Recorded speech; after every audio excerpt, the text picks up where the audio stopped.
Hello दोस्तों, जय हिंद। मेरा नाम अंकित। हमारे यूट्यूब चैनल पर आप सभी लोग का बहुत बहुत स्वागत है। दोस्तों, हम पढ़े क्लास 9 के लिए मैथ में पढ़े संख्या, रेखा और कोण। अध्याय 6 में दोस्तों जो संख्या और रेखा और कोण है, इसमें दोस्तों क्या है कि कुछ जो डिफिनीशन थे हमारे, कुछ कोण थे, न्यून कोण, समकोण, अधिक कोण, बृहत कोण, ऋज किरण, इसको इस जितने भी डिफिनीशन दोस्तों उसको हमने बता दिया है।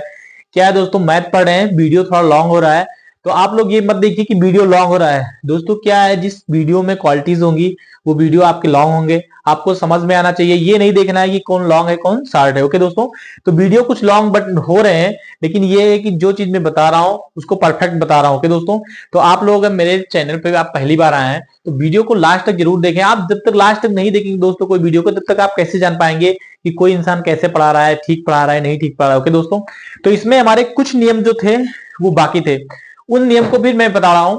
मैंने जो जो चीज बता दिया था, मैंने न्यून कोण बताया था, सम कोण बताया था, अधिक कोण पढ़ाया था, ऋज कोण पढ़ाया था, बृहत कोण भी मैंने पढ़ा दिया था। अब इसमें एक आ रहा है आसन्न कोण। आसन्न कोण जो है दोस्तों उसको हम पढ़ेंगे। इसके बाद में क्या है, जो 6.1 है उसके 2-3 क्वेश्चन भी है, उसको मैं हल करूंगा, लेकिन अभी 2-3 नियम है उसको जानने के बाद। ओके दोस्तों, तो अब आज हम पढ़े क्या, आसन्न कोण। अपना जो दूसरा कोण है उसे हम बोलेंगे आसन्न कोण।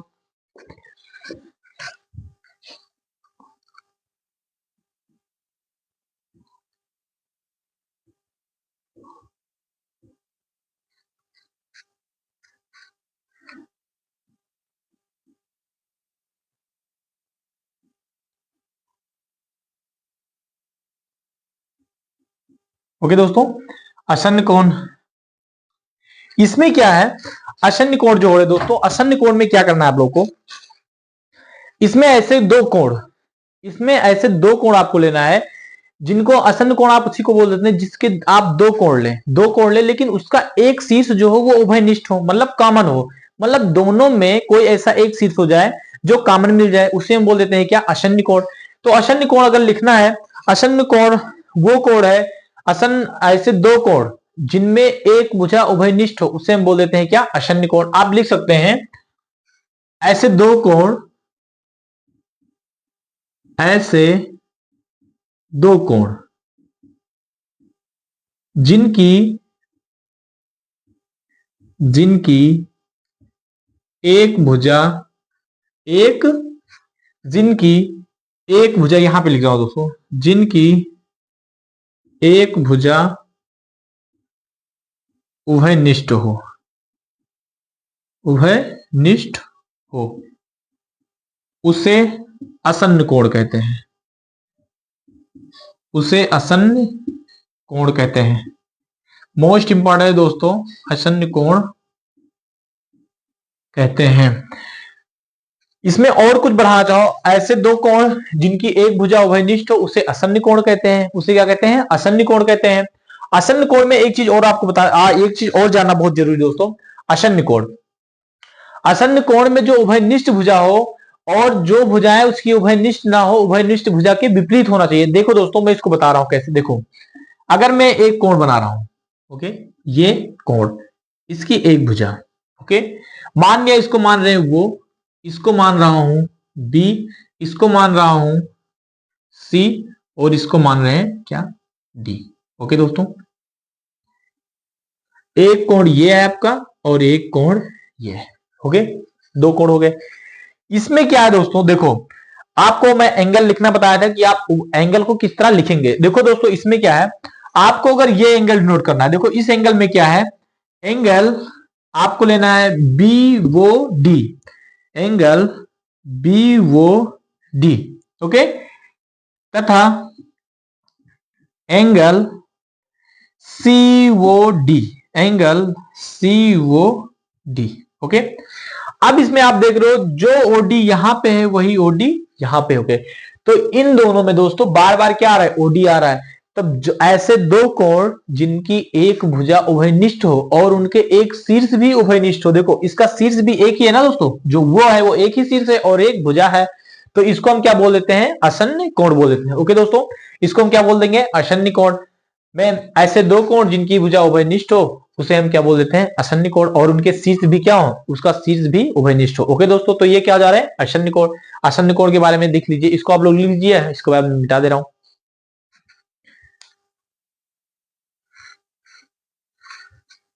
ओके दोस्तों, ये आसन्न कोण। इसके बाद इसमें एक दो पॉइंट और हैं, उसको बहुत बहुत मोस्ट इंपॉर्टेंट, इसको समझ लेना दोस्तों। ओके ओके, लेकिन एक चीज है दोस्तों, आसन्न कोण में एक चीज मोस्ट इंपॉर्टेंट होना चाहिए कि इसकी जो भुजा हो, मतलब जो उभयनिष्ठ भुजा हो, इसके बाद जो अन्य भुजाएं हो, इस उभयनिष्ठ भुजा के क्या होनी चाहिए, विपरीत होनी चाहिए। क्या होना चाहिए, विपरीत होना चाहिए। इसको याद, बहुत ये मोस्ट इंपॉर्टेंट है। इसको बनाने के बाद मैं बोल दे रहा हूं, इसको मैं यहां पे लिख दो दोस्तों कि उभयनिष्ठ अन्य भुजाएं, जो अन्य दो भुजाएं हैं, इसमें यहां पे लिख दिए दोस्तों, तथा अन्य अन्य दो भुजाएं, अन्य दो भुजाएं उभयनिष्ठ भुजा के विपरीत होना चाहिए। उभयनिष्ठ भुजा के विपरीत दिशा में होना चाहिए। उभयनिष्ठ भुजा के विपरीत दिशा में होना चाहिए, विपरीत दिशा में होना चाहिए।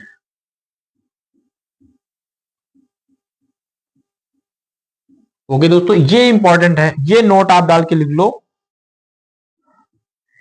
तथा अन्य दो भुजाएं उभयनिष्ठ भुजा के विपरीत होना चाहिए। ओके दोस्तों, आप इसको लिख लीजिए।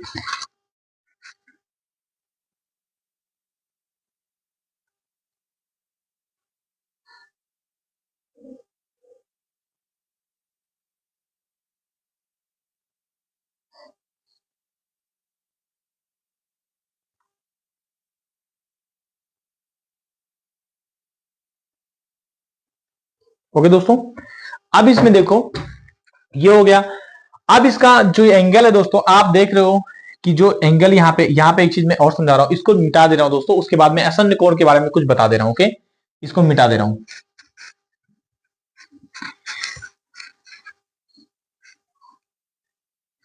ये जो दोस्तों आसन्न कोण होते हैं, आसन्न कोण जो होते हैं आपस में, अगर बोल दिया गया आसन्न कोण, ये क्या है, आसन्न कोण, तो इसका जो योग होगा, अब एंगल सी वो बी, एंगल आप देख रहे हो ना, एंगल सी वो बी, एंगल सी वो बी हमेशा किसके बराबर होगा, एंगल सी वो डी प्लस एंगल बी वो डी के। ओके दोस्तों, ये मोस्ट इंपॉर्टेंट ये भी है आसन्न कोण का। आसन्न कोण में ये होगा कि जो बड़ा कोण है, जो आपको सी वो बी दिख रहा है, जो दो उभयनिष्ठ के विपरीत में जो किरण है, वो जो एंगल बना रहे हैं उभयनिष्ठ के साथ, वो जो कोण है वो एक सबसे बड़े कोण की क्या हो जाएगा, बराबर। देखो एंगल सी वो बी बराबर होगा एंगल सी वो डी तो प्लस बी वो डी के, ये क्या हो जाएंगे दोस्तों, आपस में रहेंगे बराबर। ये है आसन्न कोण में। ओके दोस्तों, इसको लिख लीजिए। उसके बाद एक और क्वेश्चन आ रहा है।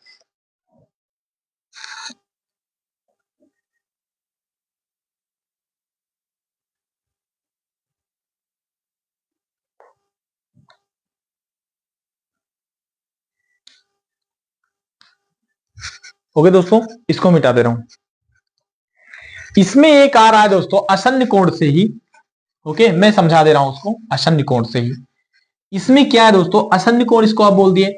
अब इसमें देखो, हमने ये बोला है कि आसन्न कोण, यदि आसन्न कोण ऐसा भी हो सकता है दोस्तों, मैं बोल दूं, अगर एक रेखिक युग्म कोण होते हैं, क्या, रेखिक युग्म कोण, रेखिक युग्म जो कोण है वो आसन्न कोण से ही बनते हैं। मान लिया जाए दोस्तों, माना एक रेखा है, क्या, एक रेखा, इसको मान लीजिए ये, इसको मान लीजिए बी। ओके, इस पे हमने एक रेखा डाला, रेखा डाला, इसको मान लीजिए वो, इसको मान लीजिए सी। क्यों दोस्तों, मान सकते हैं ना। इसमें क्या है, आप मुझे बताओ, एक कोण ये हो गया और एक कोण ये हो गया दोस्तों। तो इसमें एक कोण आपको दिख रहा है एंगल ये वो सी, एक दिख रहा है एंगल सी वो बी, दो कोण दिख रहे हैं। इसमें क्या है दोस्तों, जो आसन्न कोण का डिफिनीशन है वो क्या कह रहा है, कह रहा है कि उभयनिष्ठ भुजा के विपरीत में हो, उभयनिष्ठ भुजा के विपरीत में दो, जो लास्ट में जो दो किरण बनते हैं वो क्या, उभयनिष्ठ भुजा के विपरीत में हो। बट दोस्तों ये देख रहे हो उभयनिष्ठ भुजा के विपरीत में नहीं, इधर ही क्या है, इस जो आपका जो किरण एक रेखा जो एक रेखे पे पड़ी हुई दूसरी रेखा पे, जो ए बी रेखा पर वो किरण जो खड़ी हुई दोस्तों वो क्या है, एक ही तरफ, दोनों क्या एक ही तरफ है। बट क्या है दोस्तों, आसन्न कोण कह रहा है कि कोई रेखा हो उसका एक उभयनिष्ठ भुजा हो एक शीर्ष हो। अब देखो दोस्तों एक कोण यहां बन रहा है, एक कोण यहां बन रहा है, दो कोण बन रहे हैं दोस्तों। इस तरह क्या होता है, इन्हें हम क्या बोल देते हैं, यदि इसका आप डिफिनेशन लिख सकते हो इसको इसको हम बोल देते हैं दोस्तों, यदि दो आसन्न कोण इस तरह हो कि एक रेखा का निर्माण करें, आसन्न कोण की दो भुजाएं यदि एक रेखा का निर्माण करती है तो उन्हें हम बोल देते हैं क्या, रैखिक युग्म कोण। इसे हम बोलेंगे क्या दोस्तों, रैखिक युग्म कोण। ये क्या है, कोणों का रैखिक युग्म।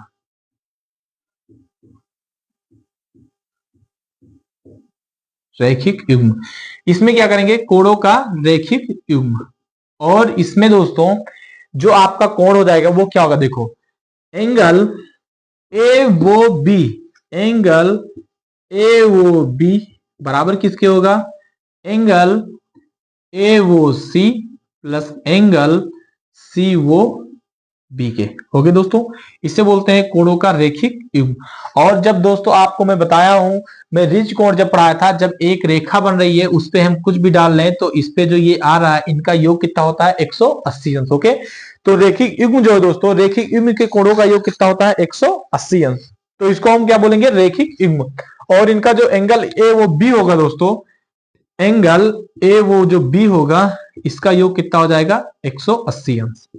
ओके दोस्तों, आपको एंगल ए वो बी जो दिख रहा है इसे हम बोलेंगे क्या, 180 अंश। ओके दोस्तों, आप इसको लिख लीजिए।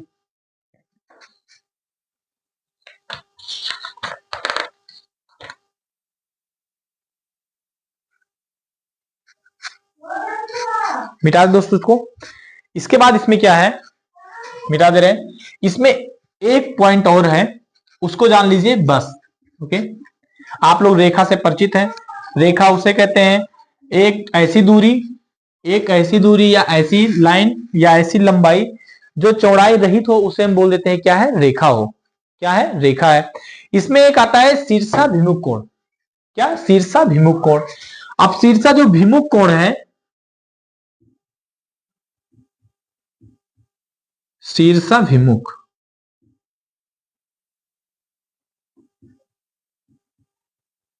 शीर्षाभिमुख कोण,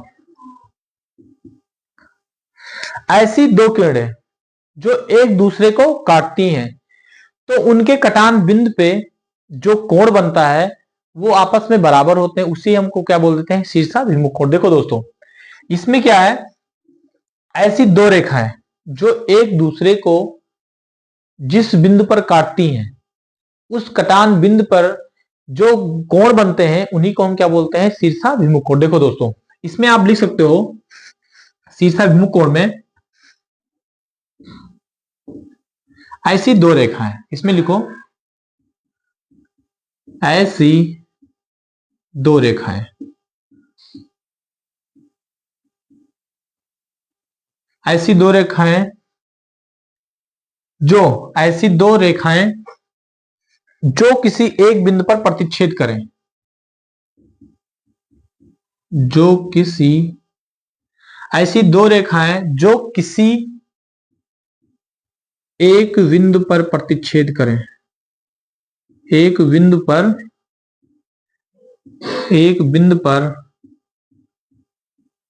प्रतिच्छेद करें, प्रतिच्छेद करें तो प्रतिच्छेद बिंदु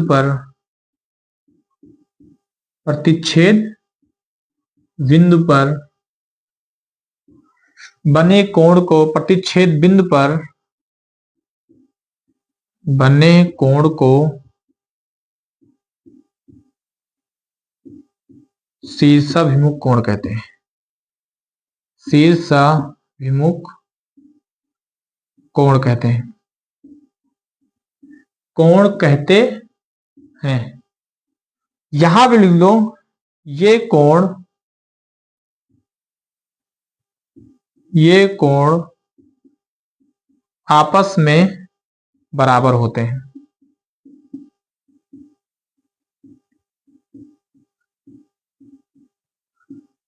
देखो दोस्तों, ऐसी दो रेखाएं जो किसी एक बिंदु पर प्रतिच्छेद करें तो प्रतिच्छेद बिंदु पर बने कोण क्या होते हैं? शीर्षाभिमुख कोण होते हैं।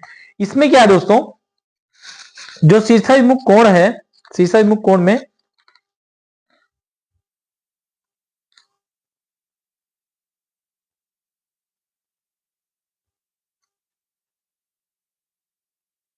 ओके दोस्तों, यहां पे देखो इसमें क्या है, देखो अब प्रतिच्छेद बिंदु, प्रतिच्छेद बिंदु क्या हो, देखो दोस्तों, एक ये किरण और एक ये किरण, मान लिया ये है ये है बी और ये है सी और ये है डी। ओके, इस बिंदु पे क्या कर रही है? प्रतिच्छेद कर रही है। बिंदुओं पे क्या कर रही है दोस्तों? प्रतिच्छेद कर रही है। ओके, बिंदुओं पे क्या कर रही है? प्रतिच्छेद। तो जो ये कोण है और ये कोण है, ये आपस में क्या कहलाते हैं? शीर्षाभिमुख कोण। और ये कोण और ये कोण क्या है? शीर्षाभिमुख कोण। तो इसमें देखो दोस्तों, इसमें कोण बन रहे हैं, एक कोण बन रहा है एंगल ए वो सी बराबर हो जाएगा एंगल, देखो एंगल ए वो सी बराबर हो जाएगा एंगल डी वो बी के। तो बराबर हो जाएगा एंगल डी वो बी के। आगे लिख दो क्या? ये शीर्षाभिमुख कोण है। फिर इसमें दूसरा लिखोगे एंगल ए वो डी बराबर हो जाएगा एंगल सी वो बी के। ये कोण दोस्तों ये बराबर हो जाएगा इस कोण के। ओके, तो ये आपस में जो कोण होते हैं वो क्या होते हैं? शीर्षाभिमुख कोण। आप इसको लिख लीजिए। ओके दोस्तों, शीर्षाभिमुख कोण को भी लिख लीजिए।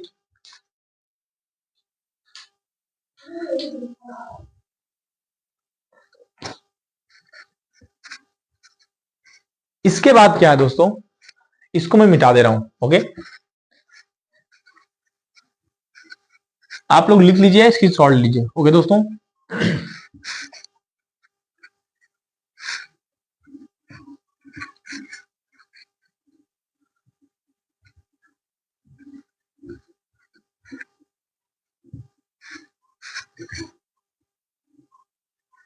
ओके दोस्तों, अब ये अध्याय जो 6 है इसमें हम क्या करने जा रहे हैं? अध्याय 6 का कुछ जो नियम थे दोस्तों उसको मैं बता दिया हूं। आगे कुछ नियम और आएंगे उसके मैं बताऊंगा। अब इसके बाद क्या है, आपको एक प्रतिच्छेदी रेखा है और अप्रतिच्छेदी रेखा है। देखो, प्रतिच्छेदी रेखाएं और अप्रतिच्छेदी रेखाएं क्या होती हैं? प्रतिच्छेदी रेखाएं वो रेखाएं होती हैं जो दो रेखाएं एक दूसरे को प्रतिच्छेद कर दें, इसे प्रतिच्छेदी रेखाएं कहते हैं। और जो अप्रतिच्छेदी रेखा ऐसी रेखा है जो एक दूसरे को कभी प्रतिच्छेद ना करें, उसे समांतर रेखा भी बोल सकते हैं। देखो, ऐसी दो रेखाएं जो एक दूसरे को कभी काटे ना, चाहे जितनी दूरी तक बढ़ाओ, अनंत तक बढ़ाते चले जाओ, ये कभी काटे ना, उन्हें हम क्या बोल देते हैं? अप्रतिच्छेदी रेखा या समांतर रेखा। ओके दोस्तों, इतना नॉर्मल है, इसको तो आप लोग जान ही जाएंगे। इसके बाद इसमें जो प्रश्नावली 6.1 है उसके कुछ क्वेश्चन है, उन क्वेश्चनों को लगा रहे हैं। ओके दोस्तों, प्रश्नावली 6.1 क्वेश्चन कौन सा है? प्रश्नावली 6.1।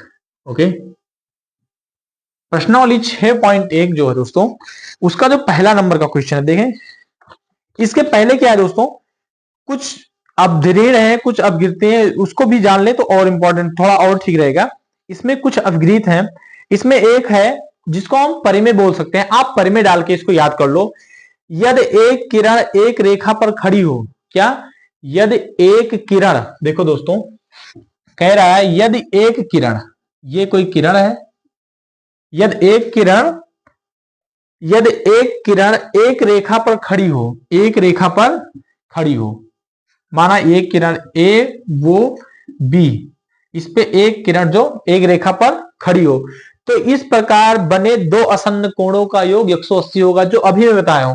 तो इन दोनों कोणों का योग जो होगा दोस्तों, इसमें जो है एंगल ए वो बी का योग जो हो जाएगा वो कितना हो जाएगा? 180 अंश। ओके, आप इसको किस तरह लिख सकते हो? इस तरह दोस्तों, एंगल ए वो सी बराबर एंगल सी वो बी। ओके, एंगल ए वो सी, एंगल ए वो सी, ये योग जो बोला है ये क्या कह रहा है? कह रहा है एंगल ए वो सी प्लस एंगल सी वो बी, इसका योग कितना हो जाएगा दोस्तों? 180 अंश। इसको आपको याद रखना है, यदि एक किरण दूसरी किरण पे खड़ी है तो उन बने दो आसन्न कोणों का योग 180 अंश होगा। आप इसको लिख लीजिए। आप इस तरह अगर कहीं देख रहे हैं तो उसमें 180 अंश होगा। मान लीजिए ये इस तरह ना हो के दोस्तों इस तरह हो रहा है, इस तरह हो रहा है। ओके, तो यहां पे ए, वो, सी और बी, तो यहां पे आसन्न कोण आपको दिख रहा है। एक जहां पे एक दो किरण हो और एक उभयनिष्ठ भुजा हो, दो कोण बन रहे, उसका योग 180 मान लीजिए आप तुरंत। इसमें देखो एंगल ए वो बी प्लस एंगल बी वो सी बराबर कितना हो जाएगा 180 अंश। ओके, ये चीज आप में बार बार आएगा, इसको भी जानना जरूरी है। ओके, एक है इस क्वेश्चन को भी जानना जरूरी है, इसमें लिख लो। इसके बाद दूसरा दो है, दूसरा देखिए इसमें एक चीज और बता रहा है दोस्तों, इसको मैं मिटा दे रहा हूं। ओके, इसका जो एक और है उस नियम को जान लो आप। इसमें एक नियम है दोस्तों, प्रश्नावली 6.1 में इसका यूज है, इसलिए बता रहा हूं। इसमें जो दूसरा है, यदि दो आसन्न कोणों का योग 180 है, यदि दो आसन्न कोणों का योग 180 है, मान लिया दो आसन्न, ये कह रहा है कि अगर ये कह रहा है ए बी और यहां पे कोई आसन्न कोण आ गया, इसको मानो वो, उसको मानो सी, कह रहा है यदि दो आसन्न कोणों का योग 180 अंश है। इसमें क्या कह रहा है, दो आसन्न कोणों का योग 180 अंश है, तो उसकी जो उभयनिष्ठ भुजा होगी, जो उसकी उभयनिष्ठ भुजाएं एक रेखा बनाती है दोस्तों, इसकी उभयनिष्ठ भुजा, ये जो वो और सी है, वो क्या बनाएगी, एक रेखा बनाएगी। तो इसको भी आप लोग लिख लीजिए। यदि दो आसन्न कोणों का योग 180 अंश है तो उनकी जो उभयनिष्ठ भुजा है वो एक रेखा बनाएगी, वो कोई एंगल नहीं। देखो एक क्या बना दी, रेखा। उभयनिष्ठ भुजा केवल इस पे पड़ी हुई है और ये वो बी ए क्या है, एक रेखा बन रहा है। ओके दोस्तों, वही चीज इसमें क्या है, ये दूसरा, यदि दो रेखाएं परस्पर प्रतिच्छेद करती हैं तो शीर्षाभिमुख कोण बराबर होते हैं। आप इसको भी ले लीजिए। ये दूसरा पॉइंट है कि यदि दो रेखाएं प्रतिच्छेद करती हैं दोस्तों, जो मैं अभी बताया हूं, कह रहा है ये दो रेखाएं प्रतिच्छेद करती हैं तो उनके आपस में शीर्षाभिमुख कोण क्या होते हैं, बराबर होते हैं। ये कोण, ये कोण, ये कोण, ये कोण आपस में क्या हो जाते हैं, बराबर होते हैं। ओके दोस्तों, अब प्रश्नावली 6.1 का जो पहला क्वेश्चन है उसको मैं हल करा रहा हूं। ओके दोस्तों, प्रश्नावली 6.1 का पहला क्वेश्चन दोस्तों, अगर बुक हो आप लोगों के पास तो उसको जरूर देखें। ओके दोस्तों, क्योंकि अगर मैं क्वेश्चन को लिखूंगा तो बहुत और वीडियो लॉन्ग हो जाएगा, इसलिए मैं क्वेश्चन को ना लिख के केवल सवाल को लिख रहा हूं। इसमें दोस्तों क्या दे रखा है, देखो एक, इसके पहले मिले प्रवर्ती कोण ऐसे कोण होते हैं जो 360 अंश से 180 से अधिक और 360 अंश से कम होते हैं, उसे क्या बोलते हैं, प्रवर्ती कोण बोलते हैं। ओके दोस्तों, इसमें एक चीज दे रखा है, ये इसमें इसको आप बना लीजिए फिगर को, फिगर ही इंपॉर्टेंट है दोस्तों। ओके, इसको मान लीजिए ई, इसको मान लीजिए बी और इसको मान लीजिए सी, और ये है ये, और ये पॉइंट वो, और यहां पे दे रखा है पॉइंट डी। ओके दोस्तों, ये क्वेश्चन दे रखा है आपने, ये कह रहा है आकृति 6 रेखाएं ए बी, आपको रेखा ए बी दिख रहा है, ए बी और सी डी, रेखा सी और डी बिंदु वो पर प्रतिच्छेद करती है, बिंदु वो पर प्रतिच्छेद करती है। एड एंगल ए वो सी, एंगल ए वो सी प्लस एंगल बी वो ई, मतलब ये और ये का योग 70 है, और एंगल बी वो डी, एंगल बी वो डी कितना दे रखा है, 40 है। तो एंगल बी वो ई, एंगल बी वो ई और परवर्ती एंगल सी सी वो ई का क्या निकालना है, मान निकालना है। तो इसमें क्या है दोस्तों, दिया है, आप डायरेक्ट लिखो क्या दिया है।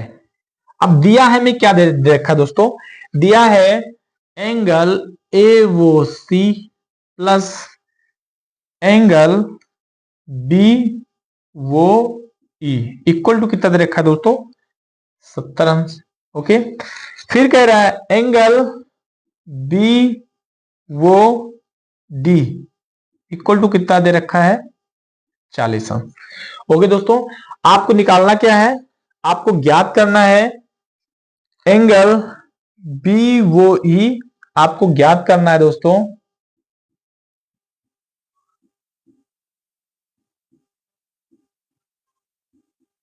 ज्ञात करना है एंगल BOE और आपको एक ज्ञात करना है परवर्ती एंगल COE। ये आपको निकालना है क्या, परतवर्ती। ओके, ये निकालना है दोस्तों। इस क्वेश्चन को कैलकुलेट कैसे करोगे, देखो आपको क्या दे रखा है, एंगल BOD। आप देख रहे हो एंगल BOD।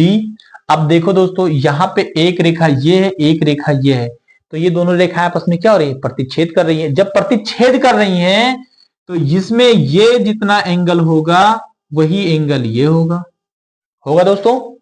किस लिए, शीर्षाभिमुख कोण है। इसके बाद इसमें जो ये एंगल होगा वही ये दोनों एंगल होंगे, होगा दोस्तों। इसमें पहले क्या लिखो, इसमें लिखो एंगल, इसमें लिखो क्या, हल। अब इसमें यहां पे लिखो दोस्तों हल।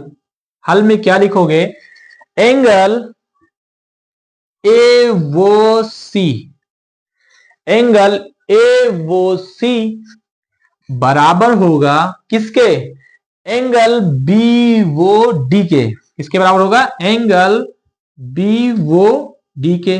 किस कारण, ये दोनों आपस में क्या है, शीर्षाभिमुख कोण है। शीर्षाभिमुख, शीर्षाभिमुख क्या है, आपस में कोण है। इसको शीर्षाभिमुख कोण क्यों बोला गया दोस्तों, क्योंकि पहले बोल रहा है सवाल A और B, रेखा AB और रेखा CD प्रतिच्छेद कर रहे हैं, तो प्रतिच्छेद कर रहे हैं तो उसमें शीर्षाभिमुख कोण आएगा जो आपस में क्या हो जाते हैं, बराबर होते हैं। तो इसमें क्या हो जाएगा, एंगल COB एंगल AOD के बराबर होगा, और दूसरा एंगल AOC एंगल BOD के क्या हो जाएगा, बराबर होगा। ओके दोस्तों, अब देखो इसमें यदि एंगल AOC और एंगल BOD बराबर है तो BOD का वैल्यू कितना है, 40। तो BOD का अगर वैल्यू 40 है तो यहां पे आप वैल्यू रखोगे तो एंगल AOC बराबर कितना हो जाएगा दोस्तों, 40 अंश। ओके, एंगल AOC बराबर क्या हो जाएगा, 40 अंश। अब इसमें अगर एंगल AOC बराबर 40 अंश है दोस्तों, तो आपको यह पता हो जाएगा कि BOE का वैल्यू क्या है, जो आपको BOE आपसे क्या किया गया है, पूछा गया है। ओके दोस्तों, तो आप एंगल, यहां पे क्या है, एंगल BOE आपको पता हो जाएगा कि BOE बराबर क्या होगा। तो आप यहां पे क्या लिख सकते हो, एंगल, अब यहां लिखोगे angle AOC, angle AOC plus angle BOE बराबर 70 अंश। यहां पे आप वैल्यू रख दो किसका, आप यहां पे एक इसका वैल्यू रखोगे दोस्तों, आप यहां पे रख दो एंगल AOC का, अगर आप रखोगे क्या वैल्यू, अगर एंगल AOC का आप वैल्यू रख रहे हो 40, कहा एंगल AOC क्या रखा है 40, तो यहां पे आप रखोगे दोस्तों अगर 40, तो यहां पे रखो 40 प्लस एंगल BOE बराबर कितना, 70। आगे इधर में लगा दे रहा हूं दोस्तों, इसको आप लिख लीजिए इतना दोस्तों तो और अच्छा रहता। यहां पे मैं इधर लगा दे रहा हूं। ओके, अगर इतना आ रहा है तो एंगल BOE बराबर 70 माइनस 40, तो एंगल BOE बराबर कितना हो जाएगा दोस्तों, ये हो जाएगा 30 अंश। एंगल BOE बराबर कितना हो जाएगा, 30 अंश। तो एंगल BOE कितना हो जाएगा दोस्तों, BOE हो जाएंगे आपके कितने, 30 अंश। केवल एंगल BOE कितना हो जाएगा दोस्तों, ये हो जाएगा 30 अंश। कितना हो जाएगा, 30 अंश। तो एंगल BOE का वैल्यू कितना हो जाएगा, 30 अंश। ओके, अब इसमें क्या कह रहा है, 30 अंश, एंगल BOE का वैल्यू कितना हो जाएगा दोस्तों, 30 अंश। ठीक है, अब इसमें कह रहा है कि प्रतवर्ती, प्रतवर्ती अगर BOE का वैल्यू 30 अंश है दोस्तों, तो आपको क्या पता होना चाहिए कि एंगल क्या बोला है, एंगल COE का, COE। अब दोस्तों आपको क्या करना है कि एंगल बी वो ई निकाला है, अब सी वो ई अब दोस्तों इसमें बताओ हमें, इसमें एंगल सी वो डी क्या है, रेखिक युग्म है। क्या है, रेखिक युग्म। तो इन सभी कोणों का योग कितना होना चाहिए, 180 अंश होगा ना दोस्तों। तो इसमें क्या होना चाहिए, एंगल, आपको इसको कैसे लिखा होगा, और जबकि आपको ये पता है दोस्तों कि बीओडी कितना है 40, तो इसमें लिखो कि angle C O E plus angle C O E plus angle E O B plus angle B वो D. Okay, angle C O E plus angle E O B plus angle B वो D, B वो D equal कितना, 180 अंश। किस लिए दोस्तों, ये रेखा क्या है, आपस में रेखिक एक रेखा बनाती है। इसकी उभयनिष्ठ भुजा, देखो दोस्तों इस रेखा में हमने लिया है वो और ई क्या है, उभयनिष्ठ है। तो इसमें जो ये रेखा बन रही है ये कितने अंश का कोण बनेंगे, 180 अंश का कोण बनेंगे। ओके, अब जब 180 अंश का कोण बन रहे हैं किस लिए, रेखिक युग्म है। तो एंगल सी वो ई, एंगल सी वो ई आपको पता नहीं है, तो angle C O E equal to angle E O B, angle E O B, E O B या बी वो ई, कोई बात नहीं, बी वो ई या एंगल ई वो बी, इसका वैल्यू कितना है दोस्तों, है कितना है, +30, कितना है 30। और एंगल बी ओ डी कितना है दोस्तों 40, इक्वल टू कितना है 180, कितना है दोस्तों 180। अब एंगल सी वो ई बराबर 40 30 70, उधर जाएंगे तो क्या आ जाएंगे 180 माइनस 70, तो एंगल सी वो ई बराबर कितना हो जाएगा दोस्तों 110 अंश। क्या कह रहा है 110 अंश। ओके, एंगल सी वो ई बराबर क्या हो जाएगा 110 अंश। ज्ञात करना है बी वो ई, तो 100 क्या हो जाएगा ये 110 अंश। अब ये कह रहा है कि एंगल सी वो ई का प्रतवर्ती ज्ञात करना है। प्रतवर्ती का मतलब हुआ कि 360 से कम है, तो इसमें प्रतवर्ती निकालने के लिए आप क्या करोगे, प्रतवर्ती एंगल सी वो ई बराबर 360 माइनस 110, तो आपके एंगल सी वो ई बराबर कितना जाएगा दोस्तों, ये आ जाएंगे आपको, ये 0 ये 5 ये 2, तो कितना प्रतवर्ती कितना जाएगा 250 अंश। ये आपका क्या हो जाएगा दोस्तों आंसर, आप इसको लिख लीजिए। ओके, इसको लिख लीजिए।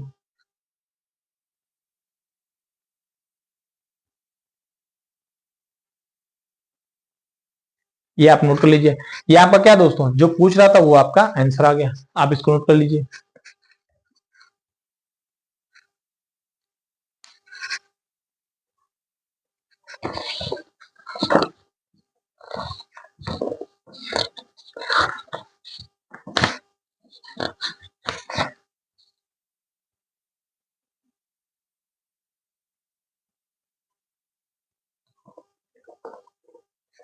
ओके दोस्तों, आपका एक आंसर ये यहाँ पे दोस्तों 30 बी वो ई, और यहाँ पे है 250। ये एंगल सी वो ई का वैल्यू कितना है दोस्तों, यहाँ पे ये कितना है, ये है 110। देखो दोस्तों क्या है, ये हुआ 40, ये हुआ 30, ये हुआ 110, तो 40 30 70 110, तो ये इन टोटल का वैल्यू कितना हो जाएगा 180। लेकिन ये कह रहा है एंगल सी वो ई का प्रतवर्ती, मतलब इसका उल्टा कितना होगा, तो आपको यहां से लेके यहां इतना कोण पूछ रहा है, ये कह रहा है कि इसका वैल्यू क्या हो जाएगा, तो 360 माइनस 110, तो 250 का क्या हो जाएगा आपका ये प्रतवर्ती हो जाएगा। ओके दोस्तों, आप इसको नोट कर लीजिए। क्या है दोस्तों, बोर्ड थोड़ा कम है ना, इसलिए थोड़ा दिक्कत लग रहा है। इसका एक क्वेश्चन और है, उस क्वेश्चन को मैं करा देना। ओके दोस्तों, क्वेश्चन क्या है, मैं इसको मिटा दूं दोस्तों, मिटा दे दोस्तों,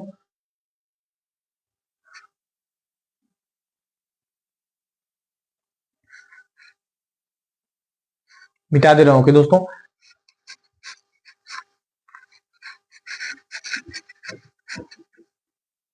मैं आशा कर रहा हूं इस क्वेश्चन को आप लोग लिख लिए होंगे दोस्तों। इसके बाद में इसका क्या है,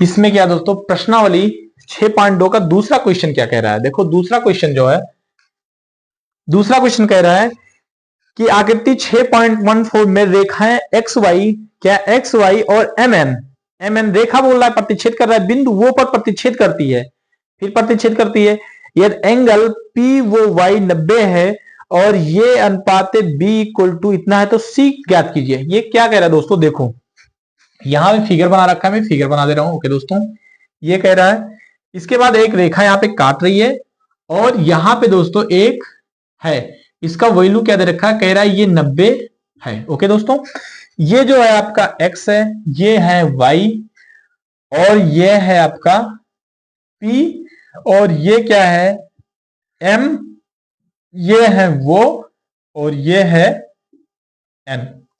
कह रहा है ये और ये है कितना b और यहां पे कितना है दोस्तों ये c। ओके c, ये क्या कह रहा है, आपको दिया है, देखो दोस्तों इसमें दिया है, आप इसमें डालो पहले क्वेश्चन में क्या है, दिया है, दिया है, दिया है, क्या दिया है, एंगल पी वो वाई इक्वल टू कितना दे रखा है 90 अंश। ओके, और ए अनुपाते बी दिया है, ए अनुपाते बी इक्वल टू 2:3, क्या दे रखा है 2:3, ये दे रखा है। अब इसको हल करना है, कह रहा है जो एंगल सी, आपको ज्ञात क्या करना है दोस्तों, ज्ञात करना है angle C, angle C. Okay, angle C क्या होगा, कह रहा है एंगल सी क्या होगा, आप यहां लिखिए हल, हल में आप क्या लिखोगे, पहले अनुपात को माना, माना, माने में क्या, माना ये अनुपात b इक्वल टू 2x अनुपात कितना 3x, माना ये अनुपात b equal to 2x equal to 3x, इसको मान लीजिए दोस्तों, क्या ये अनुपात ये इक्वल टू ये अनुपात b equal to 2x plus 3x। आप ये जानते हैं दोस्तों कि जो एंगल m वो c, m वो n, इसके पहले आपको एक चीज और देखना है दोस्तों, यदि दो रेखाएं आपस में, अगर x वो y रेखा है तो उभयनिष्ठ जो वो और p आपको दिख रहा है, ये आपस में क्या बनाएंगे 180 अंश का कोण बनाएंगे। तो इसमें आप क्या करोगे, इसमें आप ये लिख सकते हो कि एंगल a वो y, यहां पे लिखो एंगल x वो y जो होगा वो बराबर किसके होगा, एंगल x वो y जो बराबर होगा वो बराबर होगा angle b plus angle c, angle b plus angle ये, एंगल बी प्लस एंगल ये। और इसमें क्या दे रखा है दोस्तों, जो आपका ये है वो है आपका 2x और जो b है वो कितना है 3x, इसको हमने माना है ये x और bx। ओके दोस्तों, एंगल ये प्लस एंगल b, एंगल ये प्लस आपका क्या हो जाएगा एंगल p वो y, ये आपस में क्या हो जाएंगे बराबर, किस वजह से, ये क्या है रेखिक युग्म है, क्या है रेखिक युग्म कोण है, तो ये आपस में क्या हो जाएंगे बराबर होंगे दोस्तों। अब इसमें अगर बराबर हो रहे हैं तो एंगल x वो y बराबर एंगल x वो y बराबर कितने हो जाएंगे दोस्तों, देखो यहां पे हो जाएंगे 2x प्लस 3x प्लस कितना 90। ओके, ये क्या है 180 अंश। तो इसमें आप कुछ ना करके दोस्तों आप इसको क्या कर सकते हो, कुछ मान लीजिए आप ये कितना, अगर ये इतना हो रहा है दोस्तों तो देखो एंगल x वो y 2a, इसमें इतना करने के बाद x वो y किसके बराबर हो जाएंगे 180 अंश, क्या है दोस्तों रेखिक युग्म है। इसको इस तरह ना लिख के आप दूसरी तरह भी इसको कैलकुलेट कर सकते हैं दोस्तों, ये थोड़ा लॉन्ग प्रोसेस हो जाएगा। देखो इसमें क्या है, देखो इसमें आप लिखोगे एंगल x, यहां पे लिखोगे एंगल, ऐसे लिखो angle b plus angle c plus angle b plus angle ये और एंगल p वो y बराबर 180 अंश, ये क्या है रेखिक युग्म है, रेखिक युग्म। ओके, रेखिक युग्म है, क्यों, क्योंकि ये तीनों एक ही रेखा बन रही। Okay, angle B, angle C, इन सब का वैल्यू रखोगे अगर तो क्या आ जाएगा, एंगल बी बराबर कितना दे रखा है दोस्तों, 3x plus 2x 90 equal to कितना हो जाएगा 180। आप यहां पे करो 3 2 कितना हो जाएंगे 5x इक्वल टू 180 माइनस 90 तो कितना हो जाएगा 5x इक्वल टू कितना हो जाएगा 90। अगर यहां पे दोस्तों आप x की वैल्यू निकाल लो तो x बराबर क्या हो जाएगा 90 अपान 5, 5 एक कम 5, 5 एक कम 5, 5 40 तो x बराबर कितना हो जाएगा दोस्तों आपका हो जाएगा 18। कितना हो जाएगा x बराबर 18। अब x बराबर 18 है दोस्तों तो आपका 2x और 3x का वैल्यू निकल आएगा। तो आप क्या करोगे x बराबर 18 तो a इक्वल टू कितना दे रखा है 2x तो a की वैल्यू क्या हो जाएगी 2 इंटू 18 तो 18 दुन्ना कितना हो जाएगा 36। ओके ये a का वैल्यू कितना आ जाएगा 36 और b इक्वल टू कितना दे रखा है 3x तो b इक्वल टू 3 इंटू 18 तो b का वैल्यू कितना आ जाएगा 18 दुना 36 अठाते 54। ओके जो दोस्त तो ये b इक्वल टू क्या हो जा रहा है आपका b का वैल्यू कितना हो जा रहा है दोस्तों 54 और a का वैल्यू कितना हो जा रहा है a का वैल्यू हो जा रहा है 36। इसको जोड़ोगे तो ये कितना हो जा रहा है 180 हो जा रहा है दोस्तों। अब क्या कह रहा है कह रहा है एंगल C का आपको मान निकालना है तो आप यहां पे क्या लिखोगे आप लिखो एंगल आप लिखोगे M वो n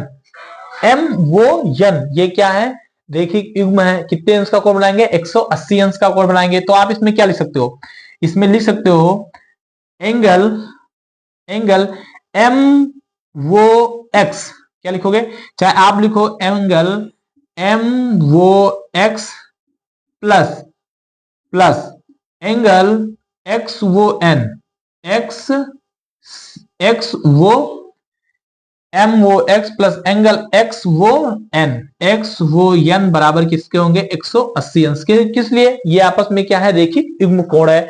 एंगल m वो x बराबर क्या है 54 अंश है कितना है 54 अंश प्लस एंगल x वो n क्या है c है आपका क्या है एंगल c बराबर कितना है दोस्तों 180 अंश। आप एंगल c को निकालना है क्या करोगे 180 माइनस 54 तो एंगल C बराबर क्या हो जाएगा ये हो जाएगा आपका 6 और ये यहां से उधार लेंगे तो ये 6 बचेगा यहां बचेगा 7 में से 5 गया तो क्या बचेगा 2 और ये क्या बचेगा 126 अंश।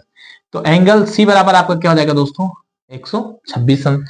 ये एंगल M वो x वो n ये 180 अंश क्यों है क्योंकि ये आपस में क्या है रैखिक युग्म आप लिख सकते हो इसे क्या रैखिक युग्म कोण। ओके दोस्तों ये क्या है रैखिक युग्म आप इस क्वेश्चन को भी लिख लीजिए।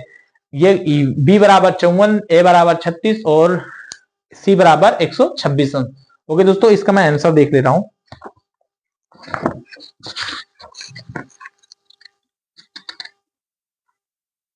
एंगल C का वैल्यू पूछा था एंगल C का वैल्यू 26 अंश आ रहा है 126। ओके दोस्तों ये दूसरा नंबर का क्वेश्चन था।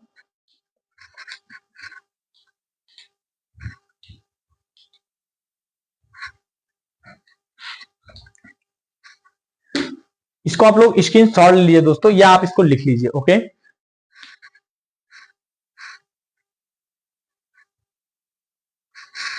ओके दोस्तों ये प्रश्नावली 6.2 के 2 क्वेश्चन थे और कुछ नियम थे दोस्तों। वीडियो कुछ लॉन्ग है बट क्या है लॉन्ग वीडियो में दोस्तों मैथ है मैथ में कुछ वीडियो लॉन्ग हो ही जाता है। ओके दोस्तों लेक्चर देना नहीं कि लेक्चर देके पढ़ाते चले जाओ बच्चे ऐसे सुन ले ऐसी कोई बात नहीं दोस्तों।